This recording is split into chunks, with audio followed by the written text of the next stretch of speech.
देश में रबी marketing season 2023-24 की शुरुआत हो चुकी है, लेकिन बेमौसम बरसात की वजह से गेहूं कटाई में हुई देरी के कारण फिलहाल मंडियों में नई फसल की आवक सीमित है। इसी वजह से सरकारी खरीद में भी अभी गति नहीं पकड़ी है। अप्रैल के दूसरे पखवाड़े में गेहूं की सरकारी खरीद में रफ्तार आने की संभावना है। संभावना ये भी जताई जा रही है कि सरकार पंजाब और हरियाणा के गेहूं खरीद के नियमों में ढील दे सकती है, क्योंकि बेमौसम बरसात की वजह से फसल की क्वालिटी पर असर पड़ा है।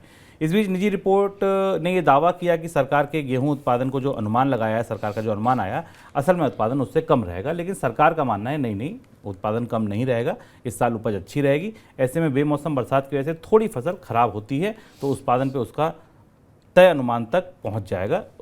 उनका ये कहना है कि जितना हमने सरकारी खरीद का लक्ष्य रखा है 11.21 करोड़ टन, उतना तो हम खरीद लेंगे। सर, सरकार का एक हाथ कह रहा है उत्पादन उतना ही होगा, दूसरा हाथ कह रहा है कि खरीद के नियमों में ढील दी जाएगी, ऐसा क्यों?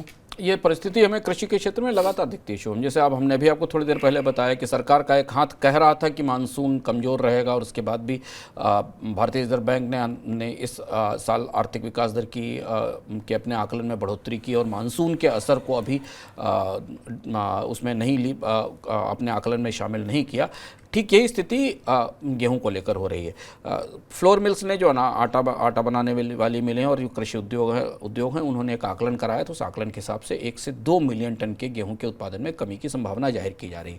हालांकि दूसरी तरफ अगर एफसीआई की खरीद के ताजे आंकड़े देखें जो कि अभी शुरू हुई है, तो खरीद पिछले साल की तुलना में बेहतर चल रही है, पर उसमें बहुत सारी खरीद ऐसी है जो भीगे हुए खराब अनाज की है। और अब सरकार अनाज भंडार को लेकर चिंतित है, इसलिए उसने पंजाब और हरियाणा में भी भीगे हुए जो अधिक नमी वाले अनाज हैं उसकी खरीद की छूट देने का फैसला किया है। एक और महत्वपूर्ण बात सरकार अनाज की व्यवस्था को लेकर, संभालने को लेकर कर रही है कि मिलों से कहा गया है कि वो किसानों से सीधे अनाज खरीदें, क्योंकि सरकार अपने ओपन मार्केट सेल व्यवस्था के तहत, अनाज भंडार की व्यवस्था के तहत अब उन्हें अनाज उपलब्ध नहीं करा पाएगी। तो इस पूरी पॉलिसी कन्फ्यूज़न का मतलब क्या है? इसका कन्फ्यूज़न का मतलब यह है कि दोनों ही परिस्थितियों में भारत में अनाज की, गेहूँ की कीमतें ऊँची रहने की संभावना है, क्योंकि जितनी खरीद सरकार करने जाएगी उसके साथ प्राइवेट सेक्टर भी खरीद करने जाएगा, और बाजार में गेहूँ की आपूर्ति कम हुई तो इसका असर हमें कीमतों पर दिखाई देगा।